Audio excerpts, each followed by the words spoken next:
नमस्कार, मैं डॉक्टर भाविका ढींगरा वैद्यश्री आयुर्वेदा की तरफ से। Hair fall being the major problem of today's generation. सिर्फ हेयर फॉल नहीं, thinning of hair, greying of hair, उसके अलावा हेयर की डेंसिटी का कम होना भी आजकल के मेजर इश्यूज और कॉम्प्लिकेशंस में से एक है। But what are the main causes behind this? Hair fall के बहुत सारे कॉजेज़ हो सकते हैं, जिसमें से सबसे पहला कॉज है न्यूट्रिशनल डिफिशिएंसी। जब आपके बॉडी को प्रॉपर न्यूट्रिएंट एनरिच डाइट नहीं मिलता है तो that could be a cause for your hair fall. Second thing is excess of vitamin A.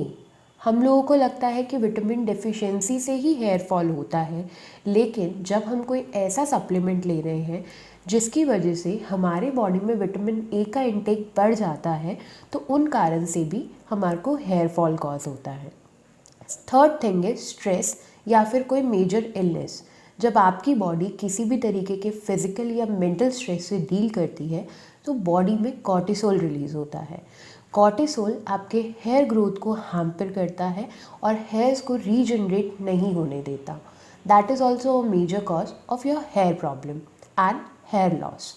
Fourth thing is protein deficiency.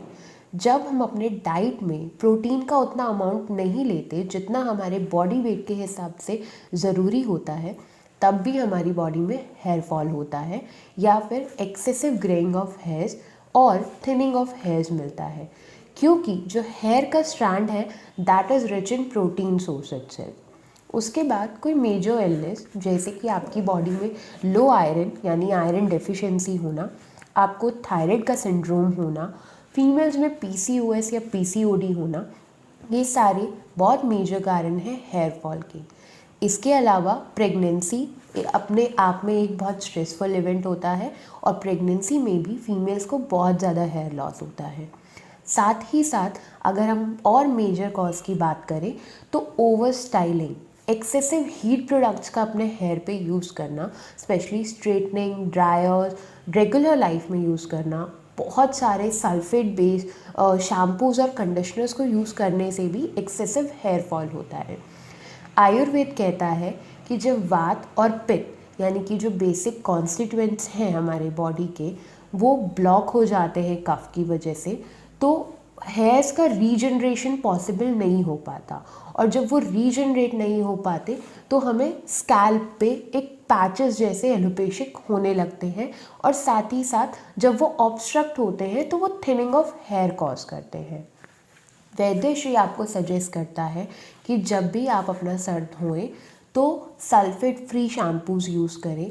साथ ही साथ कभी भी गंदे स्कैल्प पे यानी कि गंदे सर पर तेल ना लगाएं। ऑयलिंग हमेशा या मसाजेस हमेशा हमारे ब्लड सर्कुलेशन को इन्हांस करने के लिए काम आता है, बट जब हम गंदे सर पे या फिर डस्ट फ्री हेड पर डस्ट के साथ जब हमारा हेड भरा हुआ है और हम शैम्पू से पहले उस पर ऑयल लगा रहे हैं तो वो डस्ट पार्टिकल्स उस ऑयल में चिपक जाते हैं और ऑयल के प्रॉपर न्यूट्रिएंट्स को नहीं पहुंचने देते, और वो भी हेयर फॉल को कॉज करता है।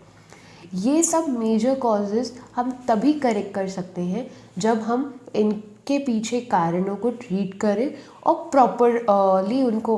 But what is the main oil we can use in our day to day life जो हमारे हेयर फॉल को प्रिवेंट कर सके, greying and thinning of hairs को कम कर सके, साथ ही साथ हमारे जो एलोपेशिक पैचेस होते हैं उन पे भी अच्छा काम कर सके।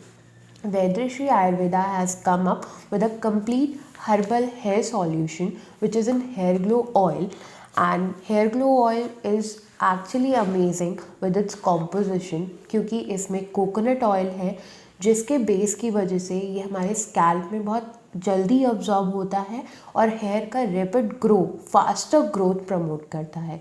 साथ ही साथ इसमें जटामांसी है जो हेयर के नरिशमेंट के लिए बहुत ज़्यादा ज़रूरी होता है। इसमें नीम है जो एंटी बैक्टीरियल और एंटी हेलमिंथिक प्रॉपर्टी की तरह काम करता है और स्कैल्प से डैंड्रफ, डस्ट, इन सब चीज़ों को और ऑयली स्कैल्प्स को प्रिवेंट करता है। इवन दो इसका जो कंप्लीट कॉम्पोजिशन है उसमें सिसेमे भी है, और सिसेमे आपको शाइनी और बाउंसी हेयर देने में हेल्प करता है।